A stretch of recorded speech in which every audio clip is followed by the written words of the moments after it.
Hello, नमस्कार दोस्तों, आप सभी को गुड मॉर्निंग। आज हम एक राजस्थान प्रशासन में पढ़ने जा रहे हैं। सिलेबस में टॉपिक लगता है स्थानीय स्वशासन।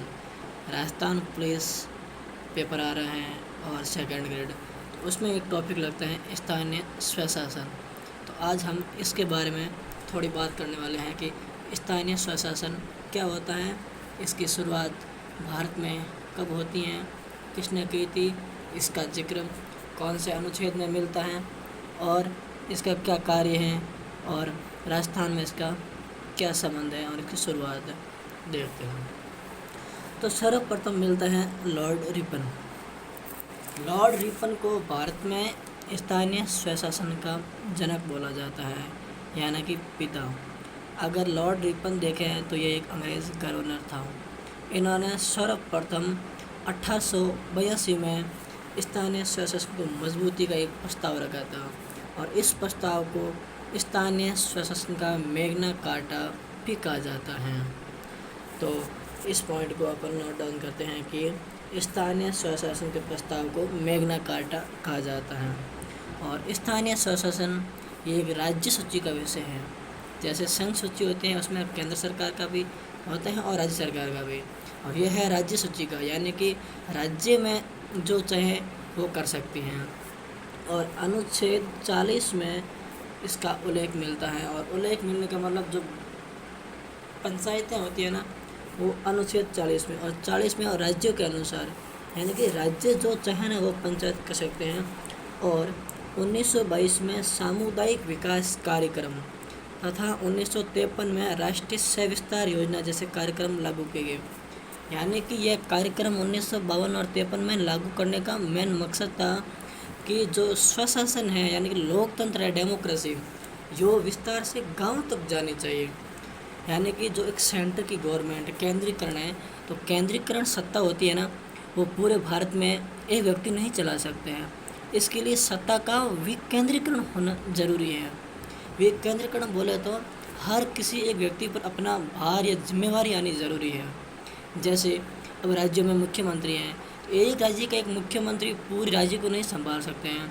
उसके लिए उसके मंत्रिमंडल को अलग अलग बांट दिए जाते हैं, और मंत्री भी डीएम को अलग अलग, फिर एमएलए रहते हैं, वहाँ से मतलब निम्न स्तर गाँव तक जाना पड़ता है।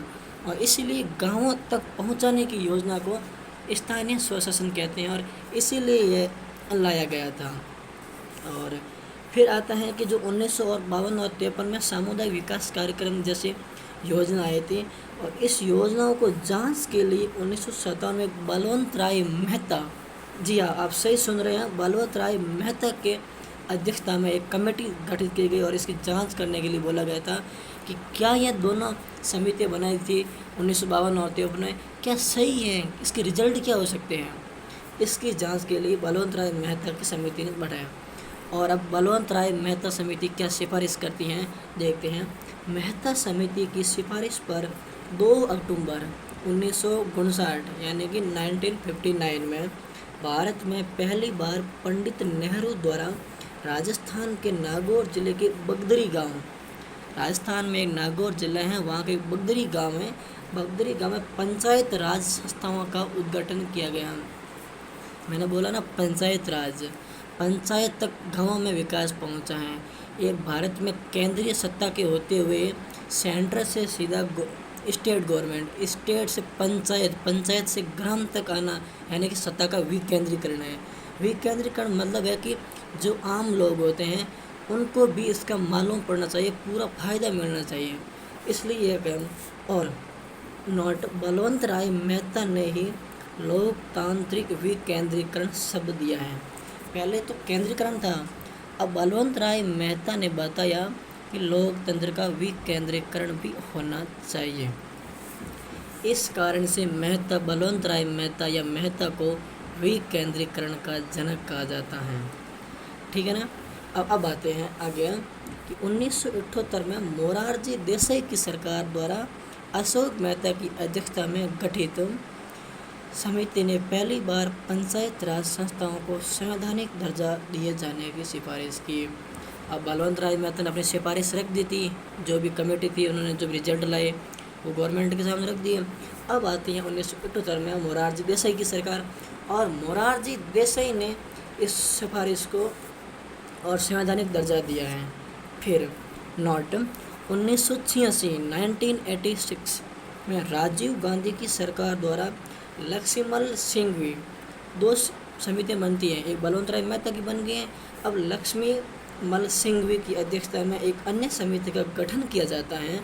इस समिति की अनुशंसा पर पंचायत राज संस्थाओं हेतु 64वां तथा नगर पालिकाओं के लिए 65वां संविधान संशोधन विधेयक 1990 में सभा में लाया गया था, यानी कि लोकसभा में 64वां और 65वां बिल लाया गया था।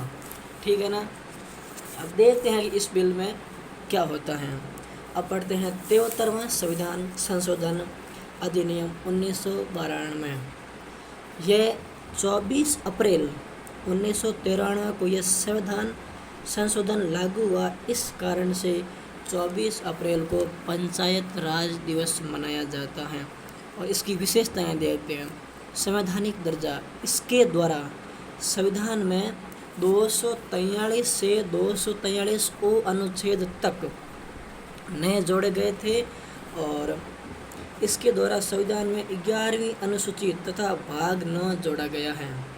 16 अनुच्छेद में 11वीं अनुसूची और भाग 9 ये ऐड किए गए हैं। और फिर आते हैं ग्राम सभा का गठन, अनुच्छेद 243 आता है। ठीक है ना। 243 ग्राम सभा को परिभाषित किया जाता है। इसके अनुसार एक ग्राम पंचायत में आने वाले गांव या गांव के मतदाताओं का समूह ग्राम सभा कहलाएगी। ग्राम सभा का अर्थ होता है जो वयस्क मताधिकार है, यानी कि जिसे मत देने का अधिकार है, वो ग्राम सभा में सम्मिलित किए जाएंगे। ऐसा नहीं है जो 18 साल से कम है, जिसका वोटर लिस्ट में नाम नहीं है, वो मताधिकार है, मताधिकार से नहीं है। ठीक है। अब आते हैं एक वर्ष में इसकी 2 बैठकें होती हैं। ग्राम सभा होती है ना, उसकी 1 साल में 2 बैठकें होती हैं, और इसकी अध्यक्षता करते हैं ग्राम का सरपंच। और इसकी गणपूर्ति या कोरम होती हैं, वो होती हैं 1/10। अब आते हैं अनुच्छेद 243(1) के अनुसार ग्राम सभा के कार्यों का निर्धारण राज्य विधानमंडल द्वारा किया जाता है। जो ग्राम सभा के कार्य हैं वो अनुच्छेद में नहीं दिए गए हैं, वो डिपेंड करते हैं संबंधित विधानसभा के विधानमंडल पर कि वो कौन कौन से कार्य गाँवों को सौंपें, ताकि गांव के लोग अच्छी तरह से कर सकें। अगर संविधान में दे दिया है तो कार्य बड़े हो जाएंगे या कुछ कम हो जाएंगे, किसी राज्य को ज़्यादा कार्य चाहिए, किसी को कम चाहिए, तो वो सिचुएशन के अकॉर्डिंग डिपेंड करता है स्टेट गवर्नमेंट पर।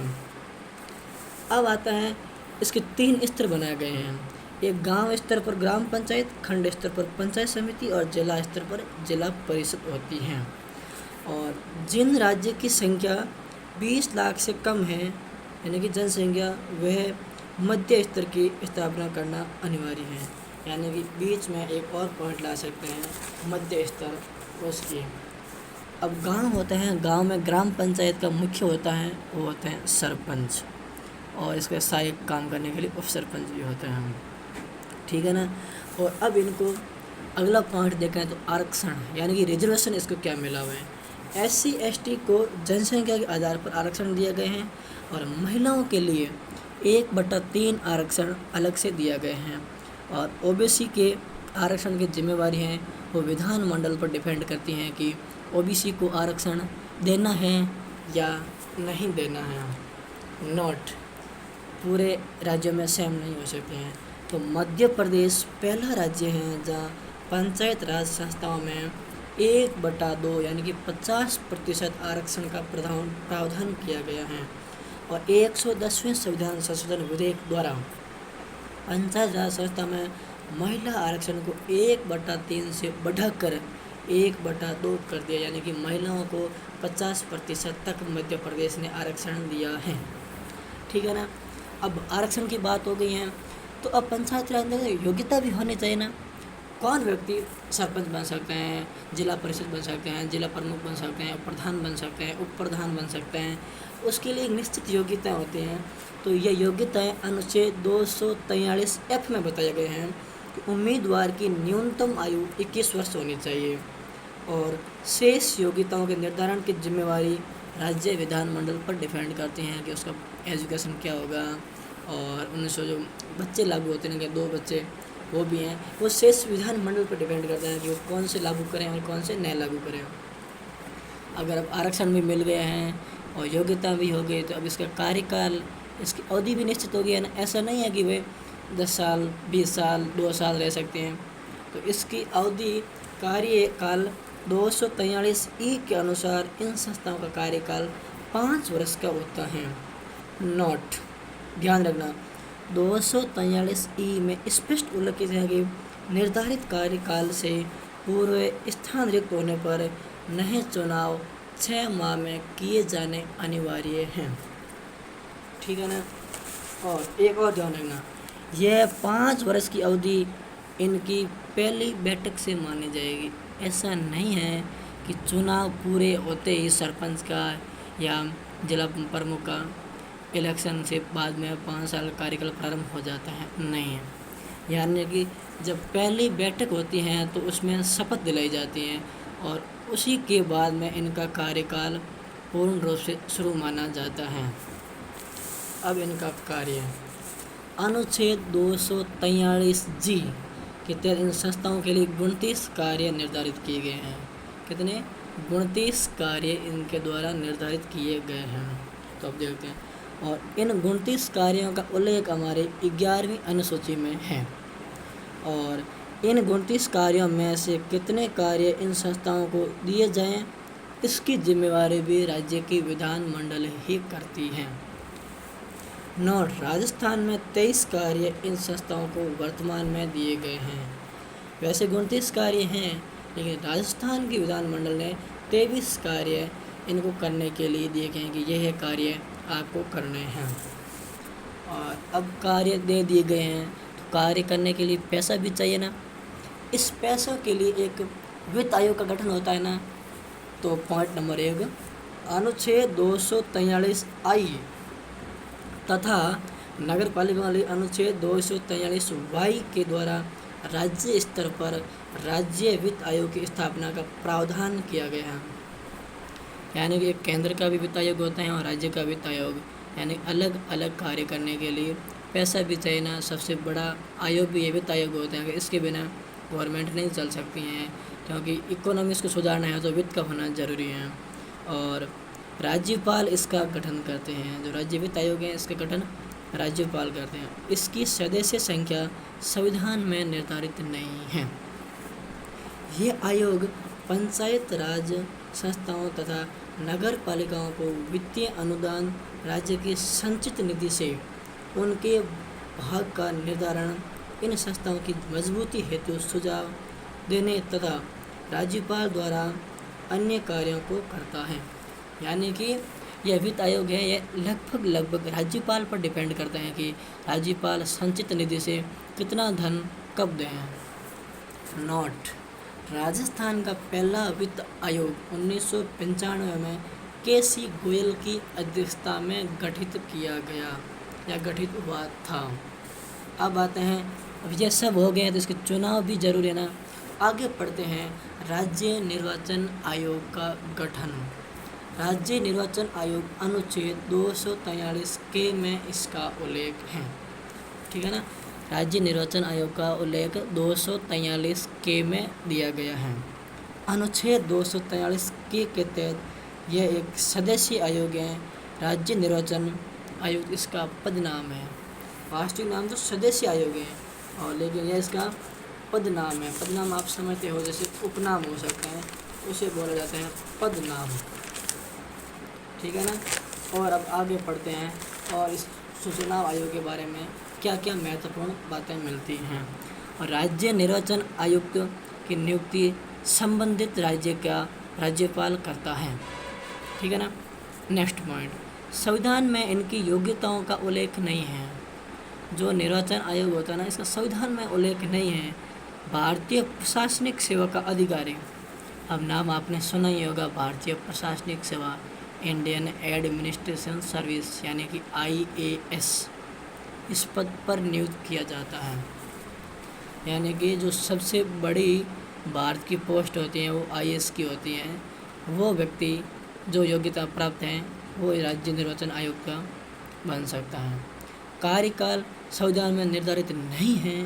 राज्य में इनका कार्यकाल 5 वर्ष तथा सेवानिवृत्ति की आयु 65 वर्ष मानी जाती हैं। जो पहले पूर्ण होती हैं वही उसका सेवानिवृत्ति कार्यकाल, या तो 5 वर्ष पहले पूरे होते हैं तो वो लेना पड़ता है, या फिर सेवानिवृत्ति की 65 वर्ष होती हैं वो लेनी पड़ती हैं। इन दोनों में से एक माना जाएगा। अब आते हैं अनुच्छेद 243 के अनुसार राज्य निर्वाचन आयुक्त को उसी विधि से हटाया जा सकते हैं जिस विधि से उच्च न्यायालय के न्यायाधीश को हटाया जाता है, अर्थात हटाने की प्रक्रिया रही है। धन्यवाद और मिलेंगे अगली क्लास में। इसी के साथ महावाणी को विराम देता हूँ।